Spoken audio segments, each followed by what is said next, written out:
მშვიდობა ძვირფასო ტელემაყურებლებო, ჩვენ კვლავ ერთსულოვნების სალონში ვართ. დღეს ძალიან საინტერესო თემა გვაქვს, ეს არის შრომა, შრომის კულტურა, სიზარმაცე, წესიერება, სიზუსტე, როგორც ის თვისებები, რომელიც აუცილებელია ერისათვის და ჩვენ გვინდა ვისაუბროთ იმის თაობაზე, რამდენად სიზარმაცე თუ უპასუხისმგებლობა იყო ქართველების დამახასიათებელი თვისება და რამდენად არის ეს მავნე და რამდენად არის ეს სწრაფად მოსაშორებელი. სასაუბროდ ჩვენ მოვიწვიეთ ფოლკლორისტი ამირან არაბული, ქალბატონი მარიკა დიდებულიძე, ხელოვნებაცოდნე, ხელოვნების ისტორიის ინსტიტუტის დირექტორი, ლიტერატურათმცოდნე ქეთევან ნინიძე და ასევე ლიტერატორი ნონა კუპრეიშვილი. აი დავიწყოთ აი ამ საკითხით, რამდენად ეს თვისება, სიზარმაცე, ან თქვათ უცხო იყო ქართველებისთვის და რამდენად შრომის მოყვარეობა მათთვის არ იყო დამახასიათებელი. ქალბატონი ნონა, თქვენ მუშაობთ ამ საკითხებზე ინტენსიურად. საკითხი კომპლექსურია და ბევრი ქვედა რაღაცა საკითხებიც არსებობს, რომელსაც ალბათ ჩვენ საუბრის დროს შევეხებით. დავსვათ კითხვა პირდაპირ. არის თუ არა ზარმაცი ქართველი, არ უყვარს თუ არა მას შრომა, გააჩნია თუ არა მას შრომის კულტურა. მაგრამ თუ გადავხედავთ ჩვენს ისტორიას და ჩვენს რაღაც განსაკუთრებულ მდგომარეობას, გამუდმებულ ომებს, თავდაცვას და ასე შემდეგ, მიხვდებით ერთ რამეს, რომ აქ ზარმაც ხალხთან კი არა გვაქვს საქმე, არამედ აქ რაღაცა სხვა საკითხია, რომელიც უფრო მეტ დაკვირვებას მოითხოვს. მაგრამ ის რაც დღეს არის, ეს უნდა შევუფარდოთ იმ წინა ისტორიულ ვითარებას და რაღაცა დასკვნა უნდა გავაკეთოთ აქედან. სხვანაირად ჩვენ თუ ანალიზს არ დავიწყებთ ჩვენი მენტალობის, ჩვენი ნაკლოვანებების, ჩვენს გარდა ამას სხვა არავინ არ გააკეთებს და თუ გააკეთებს არაობიექტურად, ცუდად და ჩვენ აქედან არაფერი სარგებელი არ გვექნება. ამიტომ ყოველთვის როცა იყო გარდამავალი ეტაპი, ჩვენი წინაპრები, ჩვენი წინამორბედი ლიტერატორებიც, ხელოვნებაცოდნეებიც, ფოლკლორისტებიც, ისტორიკოსებიც ამას აკეთებდნენ და ჩვენც იგივე უნდა გავაკეთოთ. ხედავთ რაღაც არასწორი მითების შექმნას ქართულობის შესახებ და სამწუხაროდ ეს მითები საბჭოთა პერიოდში შეიქმნა და რაღაცა ესეთ ბოროტ მიზანდასახულობასაც კი გძნობ ამაში ხარ მინდა თქვა რომ ეს რაღაც პროგრამა იყო, მაგრამ არც თუ გამორიცხული არის ესეთი რა. აი ის რომ ქართველი udardeli და ზარმაცი არის, მშვენიერის და ქეიფის მეტი არაფერი უნდა, პასუხისგებლობა არ აქვს. ჩავა მოსკოვში, კონიაკებს ჩაიტანს და ამით საქმეს გააკეთებს და ასე შემდეგ. და ეს მითები და ბევრი სხვა კიდე ისე გაჯდა, ასე ვთქვათ, ჩვენ უკვე ჩვენს ცნობიერებაშიც, რომ დავიჯერეთ, რომ აი ეს არის ჩვენი ხასიათი. თუმცა მე როგორც ხელოვნებაცოდნე, ქალბატონი ნონა როგორც ლიტერატურათმცოდნე და მე როგორც ხელოვნებაცოდნე, შემიძლია ვთქვა, რომ აი ყოველივე ის, რაც მრავალი საუკუნის ტრადიციამ, ჩვენმა ისტორიამ დაგვიტოვა, მატერიალური კულტურის ძეგლებს გულისხმობ, სულ სხვა რამეს გვიყვება. სულ სხვა რამეს გვიყვება ადამიანებზე, რომელიც აი მოხჩაუხრელად შრომობდნენ. აი წარმოვიდგინოთ ეს პაწაწინტელა ქვეყანა, ძალიან მცირე რაოდენობის მოსახლეობით, მეტი იყო, ხან ნაკლები, მაგრამ ნახე ვერ დავიკვეხეთ იმით. და აი ამდენი 1000 წლეული, ხო, იმიტომ რომ ჩვენი ისტორია ხო კიდე წინაქრისტიანულ ხანიდან იწყება, ბევრად უფრო ადრე არა. და რაღაცნაირად შეინარჩუნა თავისი სახე თითქმის უცვლელად, თუნდაც ენა რო ვთქვათ არა, ახლა ჩვენ მაგალითად ადვილად კითხულობთ ამ ძველ იმებს, რაც ვთქვათ, რაღაცა ევროპელს და ინგლისელს უჭირს იმ ჩოსერის წაკითხვაც კი შეიძლება უჭირდეს. ძალიან შევინარჩუნეთ ეს ყველაფერი და თუ რომ ყოფილიყო ეს ხასიათი ეროვნული, ესე არ მოხდებოდა. ახლა ზარმაცი ადამიანი, ცუდი ადამიანი, ვიღაც ყველიც, ყველგან არის, ყველა ერში და ახლა ვერ ვიტყვით, მაგრამ ჩვენ ზოგად ხასიათზე რო ვლაპარაკობთ, ვერ მოახერხებდნენ ამდენის აშენებას, ამდენის გამშვენებას, ამდენის გადაწერას, ამდენის შექმნას. აი მე ჩემს სფეროს გულისხმობ ამ შემთხვევაში და როგორც ქალბატონო ამბძანა, ამ ფონზე გაუთავებელი ბრძოლისა, თუნდაც ჩვენი ოქროს ხანაც ხო სულ ბრძოლის ფონზე მიდიოდა, ეს ხო არ იყო იქ რაღაც დავსხედით და ნეტარებდით, ასე ხო არ იყო. და როგორი ძლიერი შემოქმედებები იყო, აი არაბობის ხანა რო ავიღოთ. ჩვენი კოლეგა არის დიმიტრი თუმანიშვილი, დისერტაცია ქონდა ამ თემაზე არაბობის აი ამ პერიოდის ხუროთმოძღვრებით. რა აღმოჩნდა, რომ აი ამ საშინელი რბევის პერიოდში ისეთი შემოქმედებითი აღმავლობა იყო, ისეთი წარმოუდგენლად აი მართლა აქტიური აზროვნება და ქმედება და კეთება ხო, ოქროს ხანაში არ გვიყვირს, მაგრამ აი იმ უბედურება. ეტყობა ეს მაინც არ არის ეს ეროვნული თვისება. ხდონებით ცალკეულ ადამიანების შემთხვევა სხვა არის. ანუ ჩვენი დარგი მაგალითად გვარწმუნებს, რომ სიზარმაცე როგორც ასეთი, რომ პასუხისგებლობა, აი ეს ცუდი გაგებით udardელობა, ეს არ არის ეროვნული თვისება. ეს არის ხელოვნებაცოდნის აზრი, მაგრამ საინტერესოა ფოლკლორისტის აზრი, იმიტომ რომ ფოლკლორით ინახავს ერის თვისებას ფსიქოლოგია, კარგად ჩანს ფოლკლორში ერის ფსიქოლოგია თვისებას და გარკვეულწილად ისტორიაც. აი თქვენ გაქვს ძალიან საინტერესო დაკვირვებები ამ თვალსაზრისით. ტაძრების მშენებლობის საკითხი და ვთქვათ მაგალითად იკმარებდა სამების ტაძრის გერგეთში მშენებლობის ისტორია. არის გადმოცემები და სადაც საუბარია იმაზე, რომ ლომა ხარი და მწყემსი თევდორე ხურთისიდან ძალიან დიდი მანძილიდან ეზიდებოდნენ სამშენებლო ქვებს და ვინც ერთხელ მაინც ყოფილა სამების ტაძარში ის აღმართი ფეხი თაულია ის დარწმუნდება და დამეთანხმება რომ ამას ზარმაცი და უდარდელი კაცი ვერ გააკეთებდა. აი ხანდახან ადამიანს გიჭირს დაჯერება როგორ ხერხდებოდა ასეთი სიმაღლის კოშკების, ციხეების, ტაძრების მშენებლობა მიუვალ ადგილებში, კლდეებზე. და ეს ხო გამოხატულება იმისა რომ ჩემი მართლა ძალიან მონდომებულები და ქრისტიანული სულისკვეთებით გამშობლები ვიყავით ყოველთვის. და რა თქმა უნდა, ხალხური პოეზია ყველაზე კარგად ასახავს და ირეკლავს იმ პროცესებს, რაც ერში მიმდინარეობდა. მე შემიძლია დავასახელო შრომის პოეზია, არსებობს ასეთი ციკლი, ასეთი ჟანრი ხალხურ სიტყვიერებაში და აქ არის უამრავი ძალიან კარგი სახიერი ნიმუში, რომელიც პირდაპირ გვეუბნება იმას, რომ ქართველი კაცი დღე-დაღამეს ასწორებდა შრომაში, მიწასთან ბრძოლაში, რომ სარჩო-საბადებელი მოეპოვებინა და საკუთარი თავი და ოჯახი გადაერჩინა ეხსნა.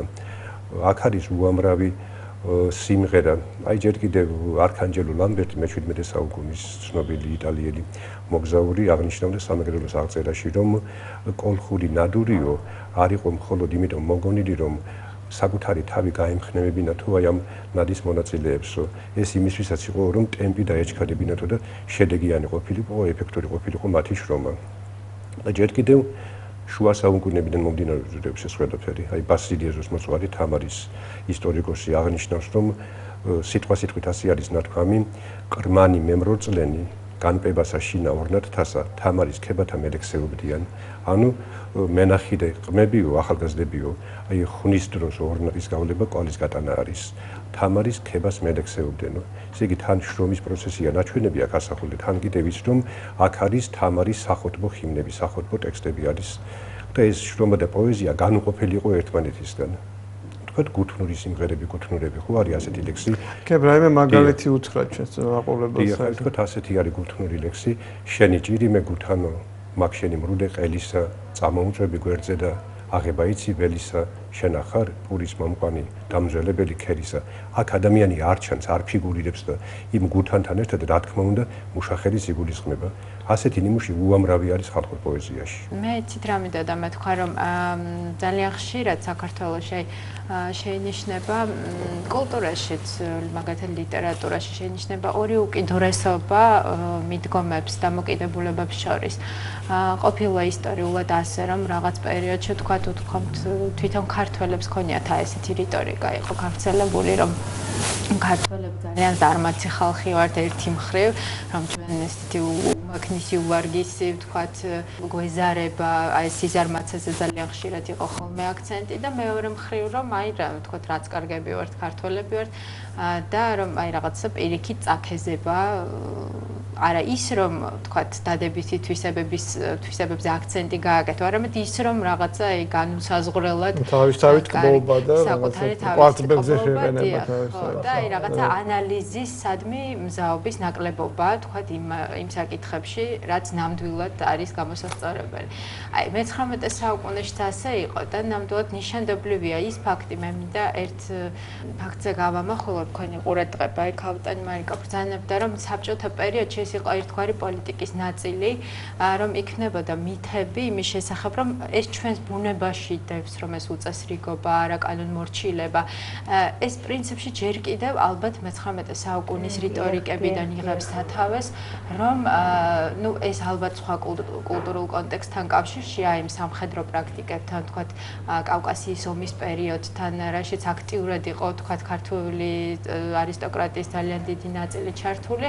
აი მაგათაც იგივე, თქვათ, ეპისტოლურ მემკვიდრეობას თუ გადავავლებ თვალს, თქვათ, გრიგოლ ორბელიანის, რომელიც ხოთშერს გამოიცა ძალიან ისეთი კარგი გამოცემა შეიქმნა ამ ბოლო პერიოდში. აი აქედანვე ცხადი გახდება, რომ თვითონ ქართველები როგორ იწყებენ მსჯელობას ქართული ხასიათების შესახებ და აი მაშინ ჩნდება ეს ცოტათი ესეთი ნიჰილისტური დამოკიდებულება, რომ აი რა ვართ ეს ქართველები, როგორ აი ძალიან ხშირად გრიგოლ ორბელიანი მოუკითხველობას აბრალებს ქართულ თვისებას, რომ აი არ მკითხულობთ, რომ აი ეს ქართული თვისება. ეს ცოტათი მე ყოველ შემთხვევაში ეჭვმრჩება და მსმენია კიდევაც, რომ სხვაებიც ფიქრობენ ასე, რომ ეს ცოტათი ალბათ რაღაცა რუსის მოხელეების რიტორიკის გავლენის შედეგი შესაძლოა ყოფილიყო, რომელიც სამწუხაროდ ეს თვისება ჩვენ ალბათ გვაქვს, რომ აიტაცეს წარმატებით ქართულმა არისტოკრატიამ. აი მე საბჭოთა პერიოდი ვახსენე თქვენ ახლა თვალწინ მიდგას ეს კარიკატურები ტიპური ქართველისა, ღიპიანი, ესეთი ხელში პატარა ღვინის ბალონით, რაღაცა უდარდელი წამოკოტრიალებული სადღაც და ანეკდოტები ქართველებზე, რომელშიც ესე ქართველი სწორედ ესეთი იყო, რომ აი ფული დატენილი ჯიბეები ჩადის მოსკოვში და იქ რაღაცნაირად ამას აგვარებს და აი ესეთი აღქმა იყო, ამას ჩვენ გძნობდით, აი როცა ჩავდიოდით მაშინაც კი თქვათ იგივე მოსკოველებისგან და რაც სავალია ყველაზე ცუდი რა იყო იცით ამას მე შენ თვითონაც იჯერებდი. ანუ ეს ძალიან უცნაური თვისება რომ რაღაცნაირად ქართველს მე მეჩვენებოდა იმდროულად მოწონდა ის რომ ყურადღების ცენტრში იყო თუნდაც უარყოფითი კონტექსტი, თუნდაც რაღაც არასტანდარტული რო იყო, ესეც მოსწონდა, რომ თქვათ აღჯდებოდა საბჭოთა მოქალაქის სტანდარტში, მაგრამ იმას ვერ უკვირდებოდა, რომ ძალიან ცუდი სტანდარტი იყო მისთვის მიჩენილი, იყო რაღაცნაირად ესეთი უკეთეს შემთხვევაში ეგზოტიკური რაღაც პერსონის და უარეს შემთხვევაში ზარმაცი, არაფრის მაქნისი და სიზარმაცე მართლაც გარკვეულწილად სიზარმაცემ გაიგო, იმიტომ რომ თვითონ ეს საბჭოთა წყობა არ იყო ხელსაყრელი იმისათვის, რომ შრომის კულტურა გამომშვიდობა. ანუ ჩვენ კაპიტალიზმის პერიოდი იყო მცირე და კაპიტალიზმი ასწავლის კარგად შრომის კულტურას და ეხლა ხვდებით ჩვენ როგორ მაინც შეიცვალა რაღაც უკეთესობისკენ ეს სიტუაცია და საბოლოოდ ეს ჩაჯდა ეს. მამაზურაბ თუნებას მომცემ ბოდის ვიხდი. გავაგრძელებდი ქეთის მოსაზრებას. და ქალბატონ მარიკასი ნაწილობრივ რომ არა მარტო საბჭოთა პერიოდში არა ეს უფრო ადრინდელი ამბავია და ამასთან დაკავშირებით მინდა გაგახსენოთ ალექსანდრე ჭავჭავაძის ცნობილი ისტორიული მიმოხილვა სხვა შორის იყო დავა იყო თუ არა ეს ალექსანდრე ჭავჭავაძის ან სხვა ავტორის იმიტომ რომ ძალიან დიდი კრიტიკული პათოსით არის გაჯერებული ეს მისი მიმოხილვა ისტორიული მოიცავს 1822 წლებს და ის დაწერილია სრულიად პრაქტიკული მიზნისთვის რომ ახალ მოხელეებს რუს მოხელეებს გააცნოს ესე იგი ქვეყანა რომლის ასე ვთქვათ დაცვა ბჭყალებში ევალებოდა ამ ქვეყანას ხო და ის იქ ამბობს სუსტად აი დიახ სუსტად ამას უხსნის ამ მოხელეებს რომ ესე იგი ძალიან უდიერი დამოკიდებულება წარმოჩინდა, როდესაც შემოვიდა რუსული ჯარი. ნუ თქვენ კარგად იცით, რომ ის შემოვიდა როგორც მფარველი, როგორც მშვიდობის მყოფელი. ეს სიტყვა მშვიდობის მყოფელი ყაზბეგის ტექსტებშია ძალიან ხშირად. ეს გუშინდელი ტექსტი არ არის. ეს არის გუშინწინდელი და კიდევ უფრო ადრინდელი ტექსტი. ასე რომ ფრაზა, ასე რომ ესე იგი, როდესაც ისინი შემოვიდნენ, გახსოვთ ალბათ ფრონელის აჯანყება კახეთში, არა? იქ როგორ ხდებოდა ამირან ქვევრების ამოვსება მიწით და სხვა საშინელი რაღაცები როგორ ხდებოდა ვენახის თქვათ ღობეებისგან ყაზარმების გათბობა როგორ უდიერად ეპყრობოდნენ შინაურ საქონელს გლეხის კარმი დამოს და ასე შემდეგ და ასე შემდეგ და ამის მერე რომ დაინახეს რომ ესე იგი აქ ყველაფერი შედარებით უფრო ადვილად არის მოპოვებადი აი ეს იარლიყი რაღაცნაირად სიზარმაცის ესე იგი რაღაცნაირად თვითონვე გამოიგონეს და თვითონვე დადეს და ზუსტად ამის შესახებ საუბრობს ალექსანდრე ჭავჭავაძე თემაზე, რომ მე ხშირად გამიგონიაო წერს ავტორი ამ მიმოხილვის. ვინ არის ახლა იქ ამას არა აქვს პრინციპული მნიშვნელობა. რომ ქართული ზარმაცეო, მაგრამ უნდა მოგახსენოთ, რომ ეს სიზარმაცე კი არ არისო, არამედ ეს არისო შიშიანობისა და ომიანობით გამოწვეულიო ერთგვარი უნარობა, რომ შრომა და შრომის პროდუქტი შორეულ პროექციაზე გათვალო. ყველაფერი კეთდებოდა იმისთვის, რომ დღეს გაეტანა ოჯახს თავი. თქვა, აი დიდი 1 წლის მანძილზე, თქვა ზამთარი. ამის სიკეთ აღარ მიდიოდა გონება, იმიტომ რომ ზამთრის მერე რომელი მტერი მოადგებოდა ამ ქვეყანას, კარებზე არავინ არ იცოდა. და მეო ამას დავარქმევდიო, აი ამ შრომის ორგანიზების უნარობას და არა სიზარმაცესო.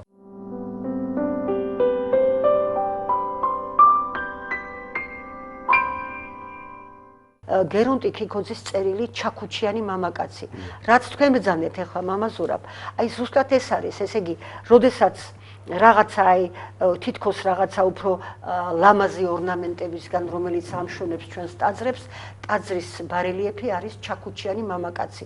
ეს ზუსტად ნიშანია იმისა, რაზედაც ახლა კამერანიც ამბობდა, რომ ვინც აღმშენებლობას ეწეოდა ამ ტაძრების, ვინც შრომობდა, აი იმის სიმბოლური სახე იყო ეს ჩაქუჩიანი მამაკაცი და ეს აქცენტი დაისვა მე-20 საუკუნის დასაწყისში. რატომ? იმიტომ რომ ჩვენ ვფიქრობდით, რომ ჩვენ ახალ ქვეყანას ჩვენ არა, ისინი ფიქრობდნენ, რომ ახალ ქვეყანას ააშენებდნენ და ამ ქვეყანაში ზუსტად უნდა ყოფილიყო ყველაფერი განაწილებული. არა ლექსი და მარტო მწერლობა და მარტო ასე ვთქვათ გართობა, რა თქმა უნდა, არამედ ჩაქუჩიანი მამაკაცი, როგორც სიმბოლო ახალი საქართველოს. ეს ძალიან მნიშვნელოვანია, თუ ნებას მომცეთ მე ჩავერთვები და ყველა თქვენის აზრს გავაგრძელებ. აი ქართულ ხასიათს მე ასე მგონია გარკვეული სილაღე გააჩნია. აი ჩვენ ხელოვნებაშიც კი, აი ვთქვათ ქრისტიანულ მხატვრობა და ან სხვა რომ აიღოთ, არის რაღაც სიმშვიდე, აი ესეთი სამყაროს ლაღი მიღება, აი ტკბობა იმითი რომ ღმერთმა რამ მშვენიერი შექმნა, ხა ზოგან სხვა ქვეყნებში ბიზანტიური მეტი სიმკაცრე, მეტი დაძაბულობა, მეტი რაღაც სიმძიმე არის თითქოს. ეხლა კარგი და ცუდზე კი არ ვამბობ, თავისებური, მაგრამ აი ეს სილაღე მერე გახდა, გადავიდა რაღაც სხვაში და ამ სილაღეზე რო საუბრობენ, თუნდაც ითვლება რომ სილაღე არის სიზარმაცე, ეს ასე არ არის. აი ერთი თვისება კიდე ქართული ხასიათისა, თან კარგი და თან ცუდი შედეგების მომტანი არის ის, მე მგონი ასე რომ ქართულ კაცს ხანგრძლივი სიძულვილის უნარი არ გააჩნია. აი შეაკლავდა თავს ხო ვიღაცას. მაგრამ აი ეს ვიღაცა არ ძულდა სამუდამოდ და გაუთავებლად არა. აი თეიმურას პირველ ნუ ხა რა უნდა ეკნა მეტი საწყალი ცხენიდან არ ჩამოსულა და დედა უწამეს ის მოუკლეშვილი. ნუ რა ვიცი, სულ სპარსეს და ამავე დროს ის აი სპარსული პოეზიით ტკბება არ აქვს აი ეს აი ამ უნარობამ, კაი გაგებით ჩვენ გაგვაძლებინა, იმიტომ რომ სიძულვილი ეროვნულ ენერგიას აშრობს, სულ გამოფიტავს და აი ამან მოიტანა კიდევ ის რომ ხა რო არ ვძულდით ხას ვიღაცა ყველამ კარგად იგრძნეს აქ თავი რაც ძალიან კარგი არის ქვეყნისთვის, მაგრამ მეორე მხრივ მე ვიღაცები შემოგეტრიალდნენ და აქ ეს ჩემიაო, აქ ეს ჩემია, ეგ ეს ჩემი არისო და დავჭირ.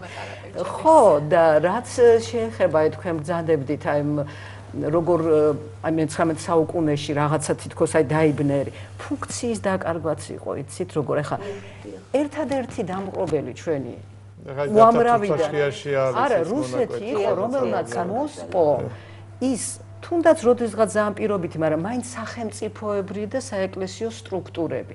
ყველაზე საშინელო დამპყრობლებმაც კი რომელიც მართლა ფიზიკურად განადგურებდა.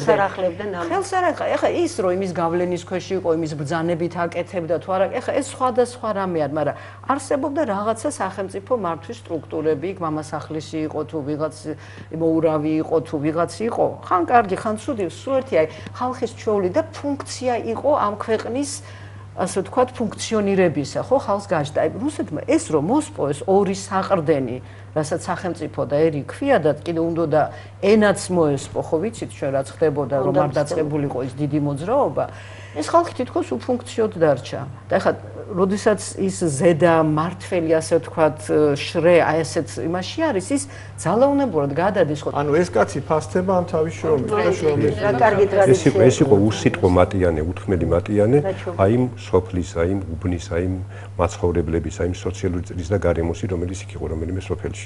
ისე რომ აი აქაც ჩანს რომ ქართველი კაცი თუ ქართველი ქალი არ იყო არასოდეს ზარმაცი. ვთქვათ მთაში ძალიან დიდ სისწრაფად ითვლებოდა თუ ვინმეს თიბვა დაუგვიანდებოდა.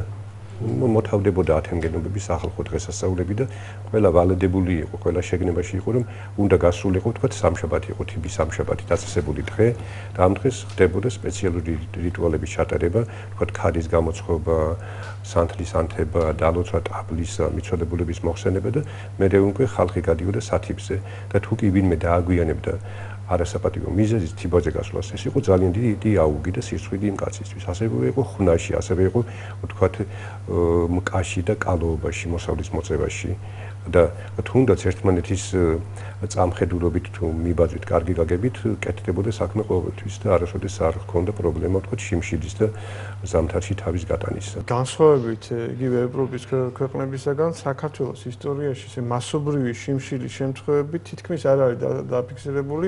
ერთადერთი გამონაკლისი არის აი გიორგი ბრწყინვალის მეფობის ბოლო პერიოდი და მისი შვილის დავითის მეფობის პერიოდი, როდესაც ჭირის ეპიდემია ისე დღეში ჩააგდო საქართველოს მოსახლეობა, რომ ამან გამოიწვია. დანარჩენ შემთხვევებში ყოველთვის ახერხებდნენ ქართველები თავის სამყოფს. იგივე თემურლენგის გამანადგურებელი შემოსევების დროსაც აი ეს უნარი, რომ რაღაცა ის საერთო საბადებელი თუნდაც მცირე ხნის, მაგრამ მოეპოვებინათ, შეენახათ, გადაენახათ და ასე შემდეგ, ეს თვისება იყო და აი ჩვენ ტელევიზიის ფარგლებში პატარა გადაცემა გავაკეთეთ, შრომის კულტურა ქვია და იქ კონკრეტული მაგალითებია მოტანილი იგივე მე-19 საუკუნის ბოლოს, აი 20 საუკუნის დასაწყისში რა რაოდენობის ცხვარი ყავდათ. აი მარტო წოვა თუშების ცხვრის რაოდენობა 600,000 სულს აღემატებოდა და იყვნენ აი ჩამოთვლილია გვარები ისეთი ასე თქვათ მესაქონლეები, რომელსაც უზარმაზარი ცხვრის ფარები ყავდა და უზარმაზარ ქონებას ფლობდნენ. ანუ ეს ვითარება ძალიან ხელსაყრელ პირობას ჰქონდა საიმისოთ, რომ მომავალში მეურნეობის განვითარება მომხდარიყო, იმიტომ რომ ახალი ტექნოლოგიები შემოდიოდა და ამ დროს მოგვისწრო ჩვენ კომუნისტურმა წყობამ, რომელმაც ყველაფერი შეცვალა, დაანგრია, რომელმაც განხადა დანამატი საქართველოს სამეურნეო დანამატი საფუძველში. გასართობი და იგი მეურნეობის თვალსაზრისითაც ეხლა რატო იყო ეს ჩაი? იმიტომ ჩვენ უნდა ორიენტირებული ვიყავით საკავშირო ბაზაზე. ანუ საკავშირო მოთხოვნილება რაც იყო, ის უნდა გაგვეკეთებინა. და იმიტომ იქ ადგილობრივი ყველაფერი მოისპო, ჩაი გაშენდა. იგივე რამოდენიმე ასეული ყურძნის ჯიში არის საქართველოში დაფიქსირებული. ყველაფერი გადადეს გვერდზე და სამეურნეო დანიშნულება ქონდა 2-3 ჯიში და უამრავი ასეთი ფაქტორი არის. მეურნეობის ტრადიციული დარგების მოშლამ კიდევ უფრო უარეს შედეგი გამოიღო. თქვათ დაიკარგა ლექსიკა, რომელიც აღნიშნავდა ამა თუ იმ მოვლენას. იგივე თქვათ სახვნიელის ნაწილებს დღეს ძალიან ცოტა მიცის რა არის ერქვანი, რა არის სახნისი, რა არის აპეური, რა არის ტაბიკი. თქვათ იგივე ფარცხი და მარხილი, იმიტომ რომ ჩვენი ყოფიდან წავიდა, გაქრა აღარ არსებობს ეს ყველაფერი და მაგიტო ამან ბუნებრივად გამოიწვია აი ამ მოვლენების თუ საგნების აღნიშნული სიტყვების გაქრობაც.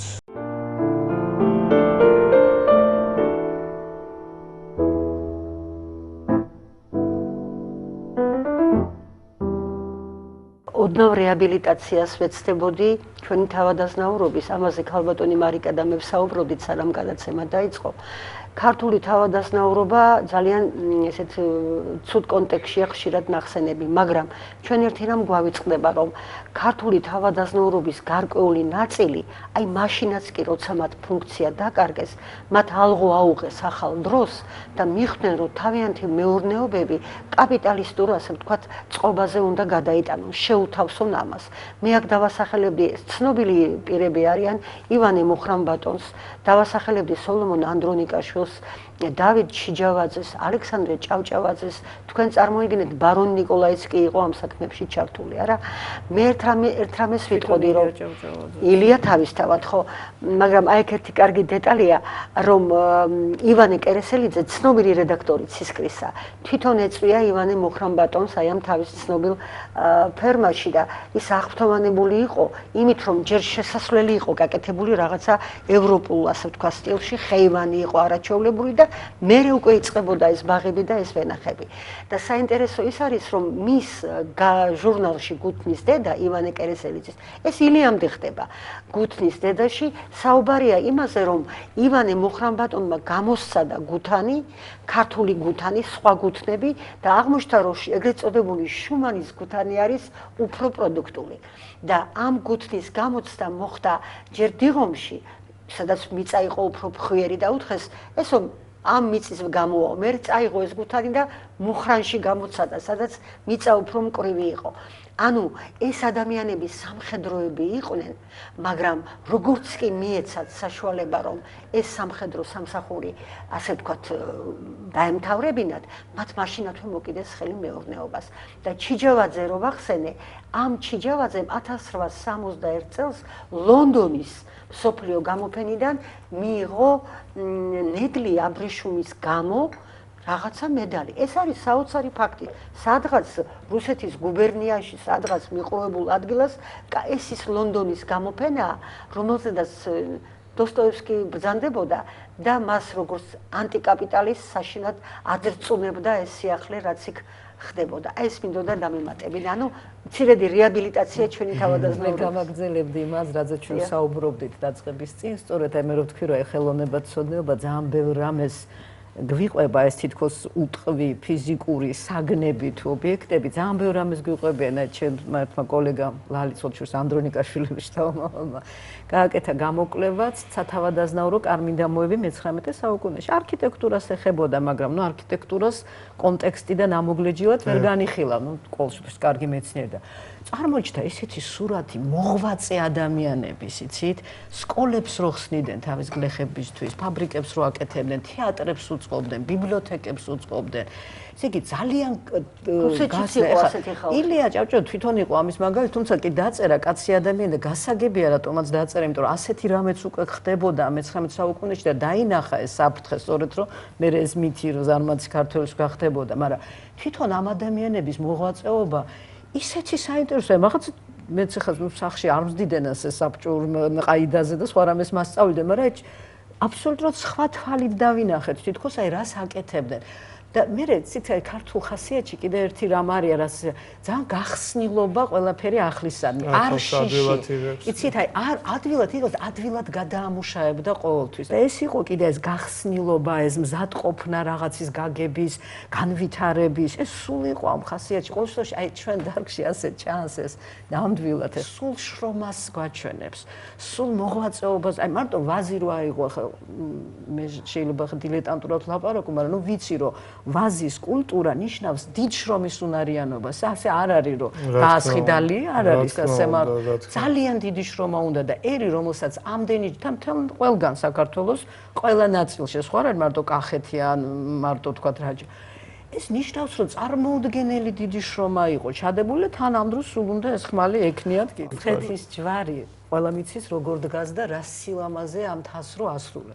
ხა რამხელა შრომა გაწიეს იქ ამოიყვანეს, კეკლდე ამოიყვანეს ფაქტიურად, რომ ისე დაესვათ, ხა იქ რა თქმა უნდა იმის მომენტიც იყო, რომ ის ჯვარი უნდა მოექციათ, მაგრამ რომ სრულყოფილებაში, იმიტომ რომ აი უფლის დიდება ხდება დახვეწილი სახვითი ფორმით არა და არ დაეზარათ მართლა ხა ზარმაცევრი იქვე არის მშვენიერი ადგილი არის აიღე და ააშენე არა აი გამოიყვანეს იქ ვერც ჩაძურები რომ მოგინდეს არ ვიცი გადაკიდებული ამოიყვანეს ეს სუბსტრუქცია რომ ეს აი ისე დამჯდარი იყო როგორც საჭიროა რომ ის ჯვარიც მოექცია შიგნით და აი ამ თის დასრულებაც ყოფილიყო აი რაღაცა ისეთი სრულყოფილება შექმნეს რომ აი ზარმაცი და დაუდევარი ხა მე ისე ვიმეორებ ერში ყველანაირი ადამიანი არის ისეთი ასეთიც მაგრამ ჩვენ ვლაპარაკობთ მაინც იმაზე რაც ძირითადად ახასიათებს მთელი ჩვენი ეს ნუ ყოველთვის ჩემ დარგში ისტორია ჩვენი ხელოვნების განგვარწმუნებს რომ ნუ სიზარმაცე არ იყო ყოველთვის წამყვანი თვისება რამბულად არის წარმოუდგენელია ეს ამდენი ეკლესია მონასტრები არიანობა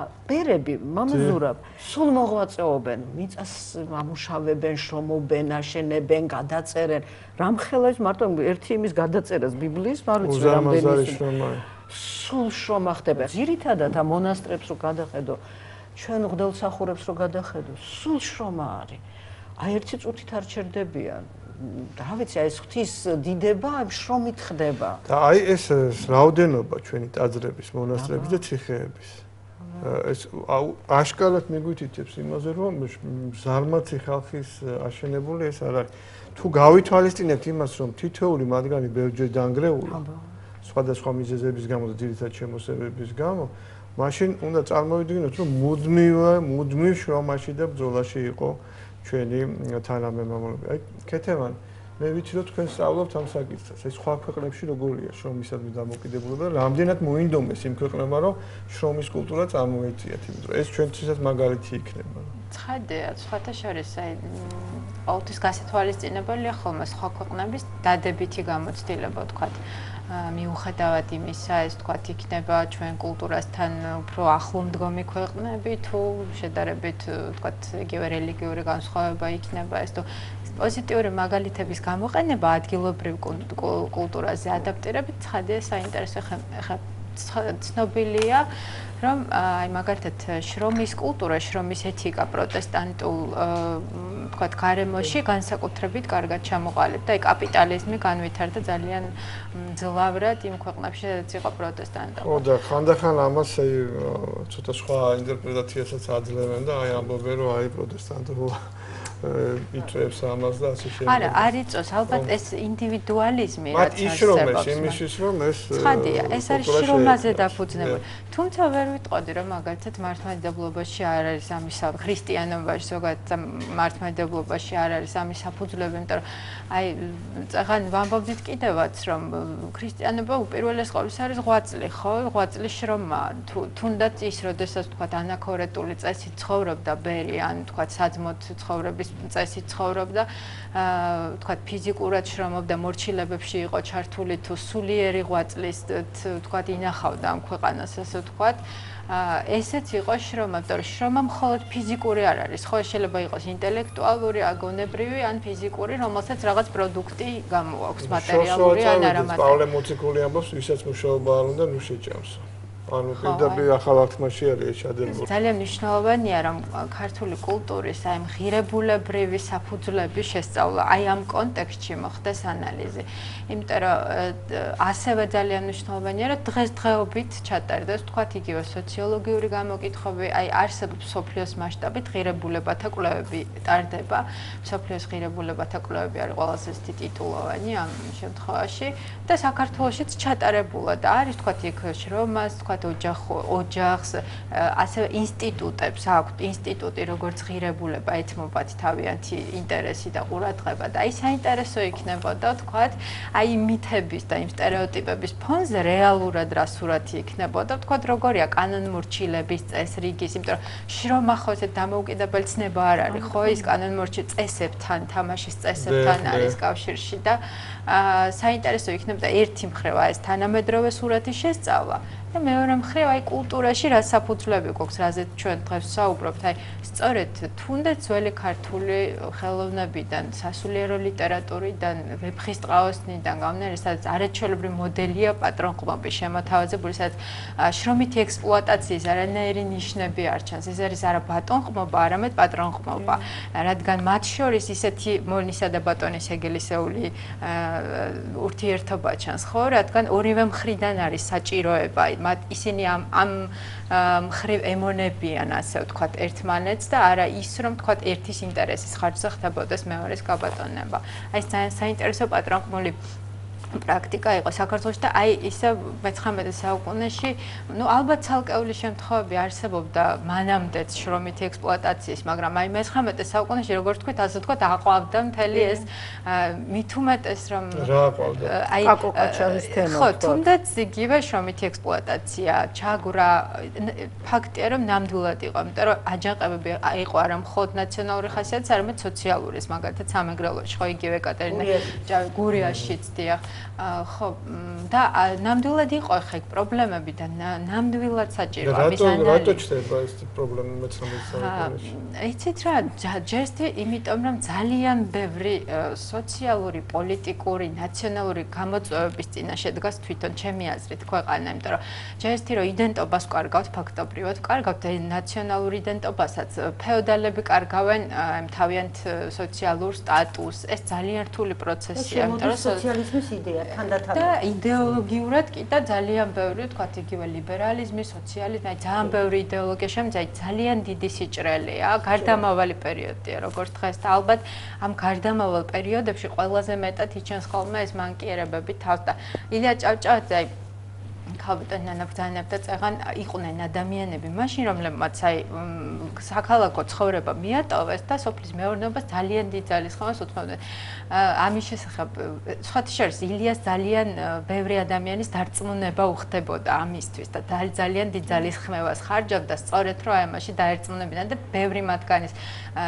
გამოცდილებას თუ თქვათ ილიას ძალიან დიდი დამსახურებაა და აი ერთ-ერთ პუბლიცისტურ წერილში ილია ჭავჭავაძე მიმოიხილავს ნინო ბაგრატიონ მუხრანელის მაგალითს რომელიც იყო არაჩვეულებრივი მაგალითი იმისა რომ არ იყო ასე მცონარა ამ მანკიერებაში ჩართული რომელსაც შეეძლო თავისუფლად ესარგებლა იმ პრივილეგიებით რაც თქვათ მისი სტატუსისთვის იყო ხელმისაწვდომი ყველანაირად მაგრამ არ ისარგებლა მან და წავიდა სოფელში ბუნებაში აწყო თავისი მეურნეობა არაჩვეულებრივი მაგალითი აჩვენა თავის თანამედროვეებს ასევე იყო თქვათ ქალაქში იმიტომ რომ ილია ამ მხოლოდ სოფელში წასვლით ასლაში არ ხედავდა თქვათ გამოსავალს ქალაქში თქვათ ლავრენტი არდაზიანისგან განსხვავებით რომელსაც ცოტათი უფრო ერთი რომანტიკული დამოკიდებულება ჰქონდა და თქვათ დოსტოევსკისგან იგივე ეს უკაცრავად ტოლსტოისგან განსხვავებით და ქალაქშიც მაგალითად ალექსანდრე როინაშვილის მაგალითი მოყავს რომელმაც ნუ აი მუხს ჩაუხრელი შრომით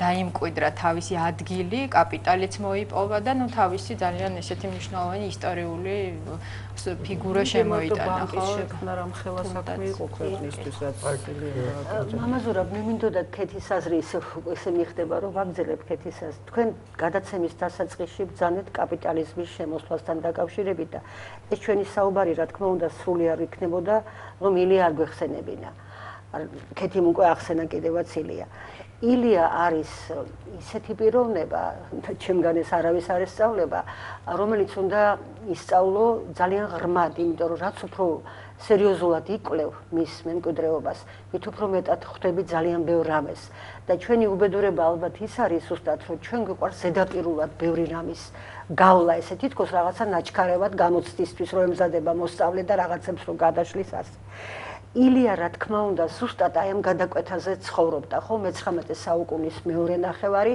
როგორც ქეთი ბრძანა უამრავი იდეა შემოდის და სხვათა შორის ევროპაში სეკულარიზაციის ხანაც კი იწყება ამიტომ ესე იგი ილია ფიქრობს ასე ჩანს ყოველ შემთხვევაში მის წერილებში როგორ შეუთავსოს მან ეს ნაციონალური ეთიკა ჩვენი ეროვნული კაპიტალისტურ ეთიკას გარდა ამისა აქ ერთი მომენტია კაპიტალი არის ზეეროვნული ბუნების ანუ მას არ აინტერესებს ვინ აკეთებს ამას რა თქმა უნდა და რა თქმა უნდა ეს ისეთ მდგომარეობაში ჩაყენებული ერისთვის როგორიც ჩვენი იყო ეს ძალიან დიდი საფრთხე იყო ილიასთვის მთავარია ქრისტიანული მორალით მოთოკილი ასე ვთქვათ მოთვინიერებული სიხარბე რა თქმა უნდა ეს იდეალური ვარიანტი იქნებოდა ეს რო განხორციელებულიყო მაგრამ საბჭოთა ისტორიოგრაფიამ ცალსახად ილიას უტოპისტი უწოდა და სასულიერო პირი გლახის ამბობში ეს არაჩვეულებრივი პერსონაჟი ილიასი მღდელი რომელიც გაბრიელს ასწავლის ანბანს ეს არის თვითონ აი რაც თქვენ ბრძანეთ ზუსტად ამ იდეის მატარებელი ადამიანი ეს არის ღრმად მორწმუნე ადამიანი მაგრამ ის ფანატიზმისკენ კი არ მოუწოდებს ამ ახალგაზრდა კარს და სხვა ყმაწვილებს არამედ ის ამბობს რომ 64-ის კარი აქვე უნდა გავაღოთ აქ უნდა ვიტრიალოთ აქ უნდა გავაკეთოთ სერიოზული საქმეები და სხვათა შორის ესეთი მღდელი მარტო ლიტერატურული პერსონაჟი არ იყო ეხლა ჩვენ აი როდესაც საპატრიარქოს უტყებანის რედაქტორი გახდით ჩვენ ყოველკვირა ვეჭდავდით სასულიერო პირთა ცხოვრების შესახებ ეს იყო ერთი საუკუნის წინანდელი დაახლოებით სასულიერო პირთა ცხოვრება და იქ ძალიან კარგად გამოჩნდა როდესაც ჩვენ რამოდენიმე წლის მანძილზე გავაგრძელეთ ეს რუბრიკა თუ როგორი მოღვაწე სასულიერო პირები ყავდნენ იყვნენ ისეთები რომლებიც უცხოეთში იღებდნენ განათლებას თეოლოგიურ განათლებას მათ შორის არა მარტო თეოლოგიურ განათლებას სხვას მე ჩამბრუნდებოდნენ საქართველოში და სხვათა შორის ბევრი მათგანი მიდიოდა სოფელში რაიონში იქ ისინი იწყებდნენ მოღვაწეობას და მათი მოღვაწეობა იყო მრავალმხრივი აი ეს აუცილებლად ხაზგასმული ისინი იყვნენ არაუბრალოდ მარტო მღვდლები და მარტო მრევლის განსწავლელი სათქმელობის საკითხებში ისინი ქმნიდნენ სკოლებს ისინი ეხლა ზოგიერთი მათგანი ცხოვრებაში მე მივაქცია ყურადღება ეს მომენტიც იყო რომ მეურნეობის გაწყობაშიც ეხმარებოდნენ გლეხებს. იყო ერთი მღვდლის ცხოვრებაში ესეთი რამე რომ არხის გაყვანაში დაეხმარა, ესე ურჩია რომ არხი გაეყვანათ რაღაცას ხელმძღვანელობდა და ასე შემდეგ.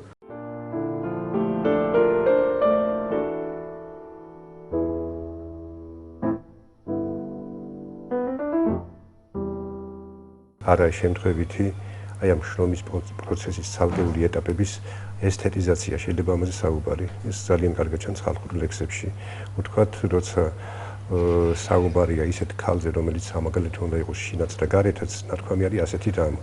ქალს ნუ ჰკვლევ ჯვარობაშია, ტანთ ნათხოვარი აცვია, თუ გინდა ქალი ლამაზი დაჰკვლია ყანის მკაშია. იმ მკის პროცესში მიუხედავად იმისა, რომ იმას რაღაც სადღესასწაულო ტანსაცმელი არ აცვია, იმითი არის ამაღლებული და გამორჩეული. ესე იგი წინ წამოწეული არის შრომის პროცესი ამ შემთხვევაში და პატივისცემა და დამოკიდებულება შრომისადმი. ვთქვათ, შედარებით გვიანდელი ლექსი არის კიდევ ნამგალზე, ნამგალო, ჩემო ნამგალო, ორად მოხრილო რკინაო, შენაც დაიბერდი, მენაცა ორივე ვყრივართ შინაო, ის დრო არ ჯობდა ამ დროსა, რომ მიზღოდი წინაო, პირსოფლი გადამდიოდა როგორც ჟუჟუნა წვიმაო.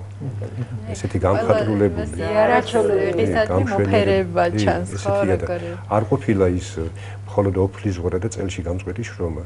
აი ძალიან იყო კარგად შეხამებული ამასთან ჰარმონიულად აი ესთეტიკური ხედვა და დამოკიდებულება. და მე მგონია რომ ტერმინი პიროფლიანი ვაჟებშავი ლამაზ ხშირად ხმარობს, რაც წესით და პირდაპირი გაგებით უკავშირდება ადამიანს, რომელიც შრომობს და ოფლის ზდის და ეს არის სინონიმი, ერთგვარი სინონიმი თუ ეპითეტი ჯორჯინის ღელში საარაკო გმირობის ჩამდენი შვიდი ფშაველი ვაჟკაცის შესახებ, რაც არსებობს სათანადო გადმოცემები. თვითონ აი ამ სიტყვამაც უკვე რას გულისხმობს?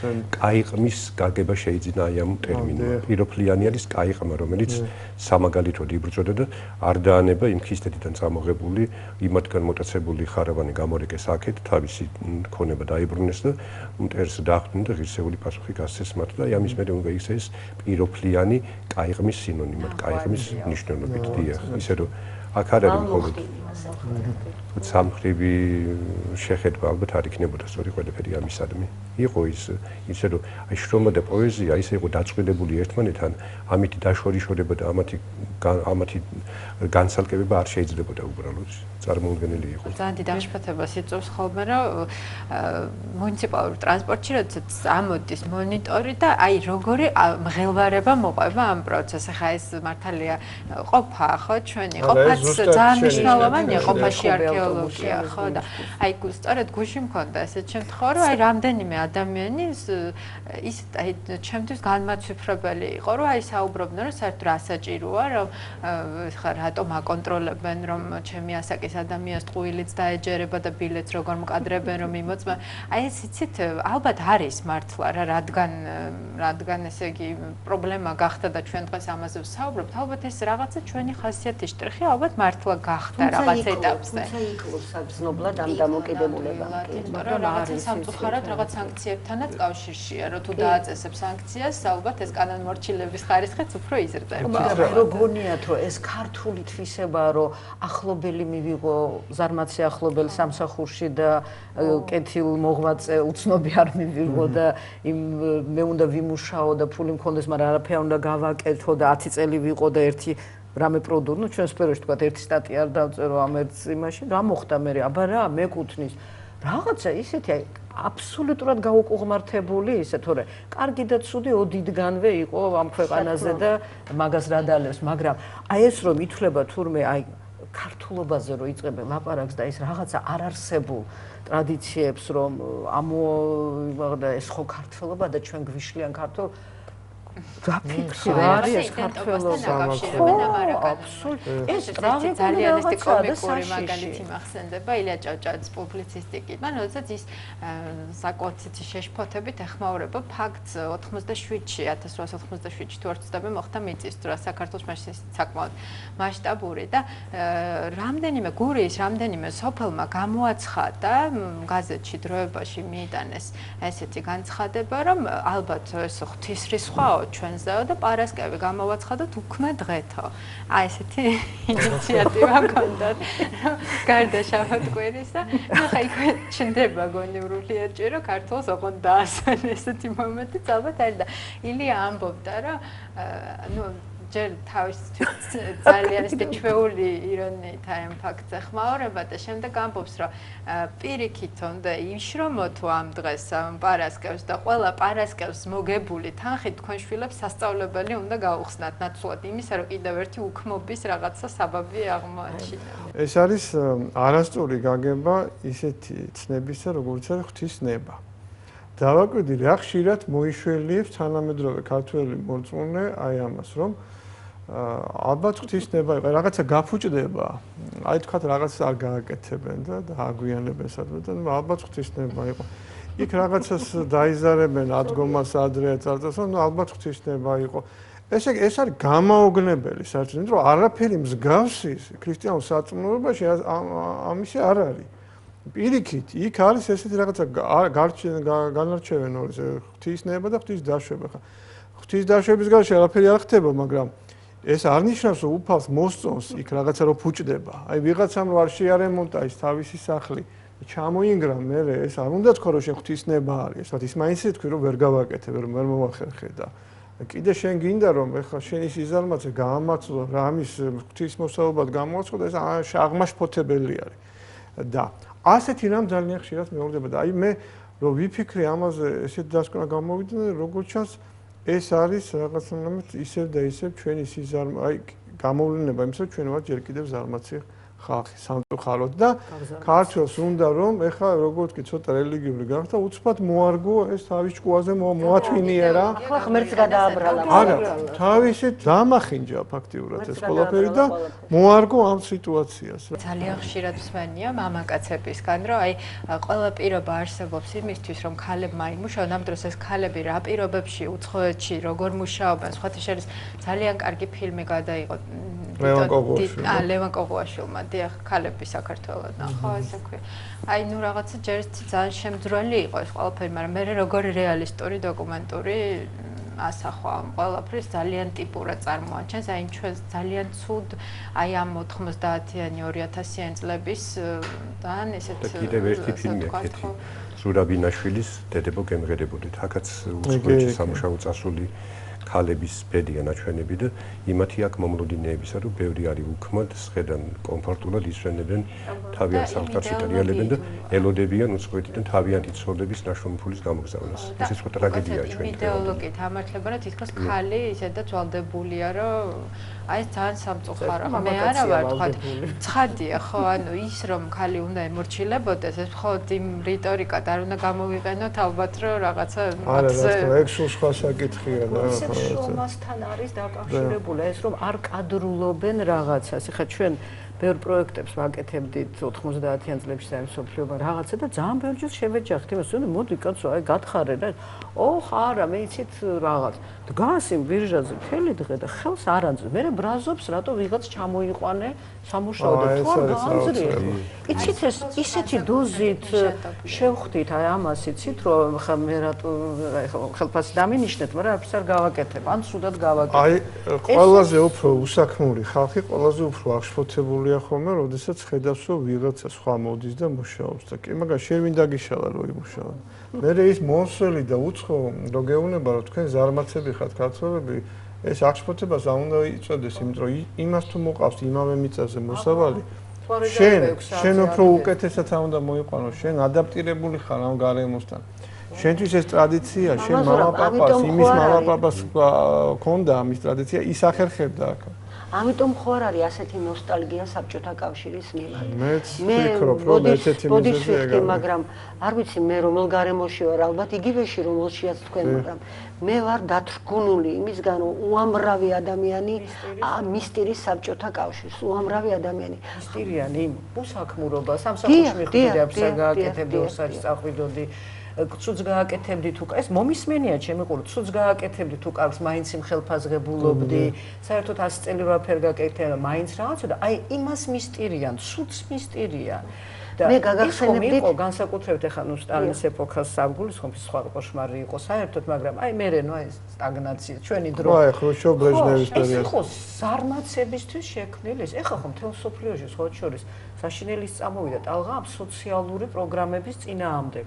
ამი გერმანელებმა გამოცოდა ვაზარმაცებთოერსო ამ გაუთავებელი რომ 75% არაფერს არ აკეთებს და იმ 25% დიდი პრობლემაა მათ. ხარჯზეო ამათ უნდა იცოდნენ რომ ისიც უნდა მქონდეს ესეც მქონდეს შემინახეთ კიდევაც მე ხა ეს ეხლა ყველგან არის ეს და ეს ჩვენი მიც აი ამას მისტირია რომ იქ ხო იცით როგორც იყო 100 კაცი იყო გაფორმებული 2 კაცი მუშაობდა ის 2 კაცი იმას კი არ ღებულობდა რაც ეკუთვნოდა მე ძალიან მაფიქრებს და ეხლა არის ესეთი მე ძალიან მაფიქრებს ის რომ დღევანდელ სიტუაციაშიც აი ასეთ მოსოციალისტო იდეებზე უფრო მეტად რეაგირებს ჩვენი საზოგადოება ვიდრე მკაცრ იდეებზე რომლებიც აგებული არის შრომისადმი სიყვარულზე დისციპლინაზე და როგორც ამბობდა მიხეილ ჯავახიშვილი სულისა და ხორცის დისციპლინაზე ძალიან მომწონს ეს გამოთქმა სულისა და ხორცის დისციპლინა და ბოლშევიკებს ის უწოდებდა მათ აი ამ სტილს მგრევის შენება, ანუ როცა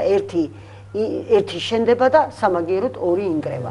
ანუ მე მგონი დრო არის რომ ჩვენ ამას ყველაფერს რაღაცნაირად სხვანაირად შევხედოთ და როგორც ოთარ ჭილაძე ამბობდა, არავინ არ უხსნის ქართველ კაცს საით მიდის საქართველო, რა უნდა გააკეთოს ქართველმა.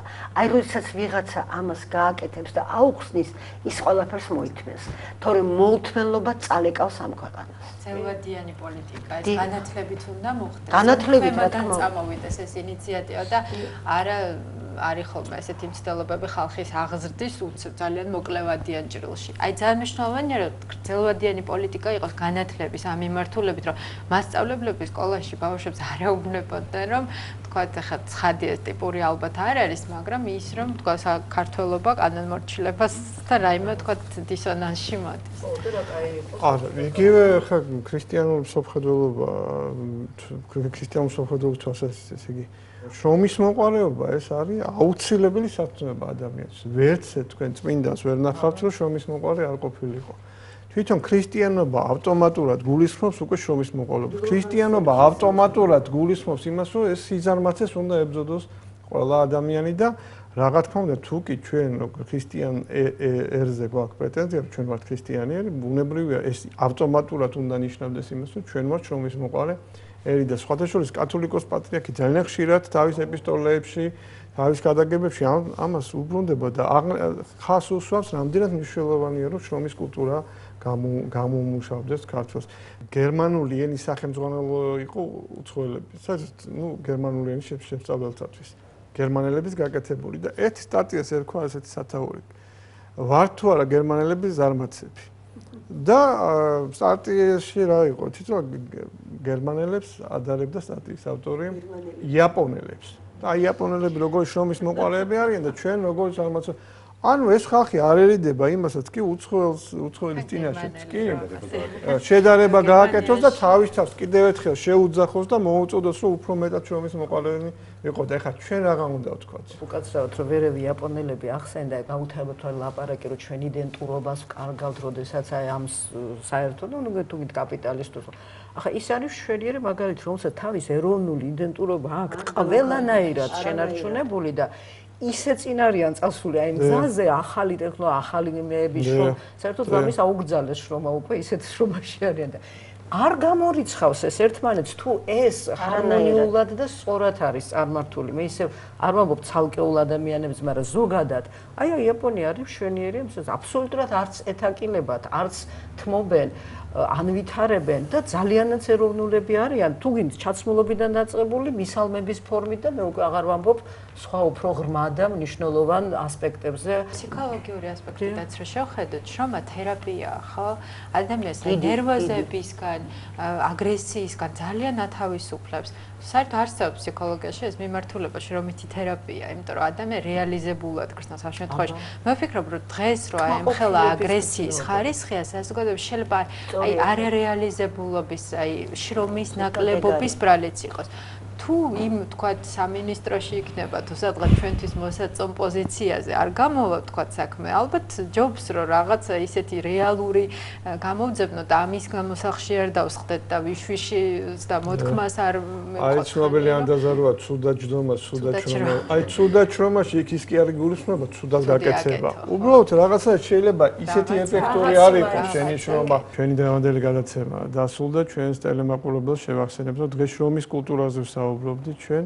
ჩვენი გადაცემის სტუმრები იყვნენ ბატონი ამირან არაბული, ქალბატონი მარიკა დიდებულიძე, ქალბატონი ქეთევანინიძე და ქალბატონი ნონა კუპრეიშვილი. გადაცემა მიყავდა დეკანოზ ზურაბ ცხოვრებაძეს.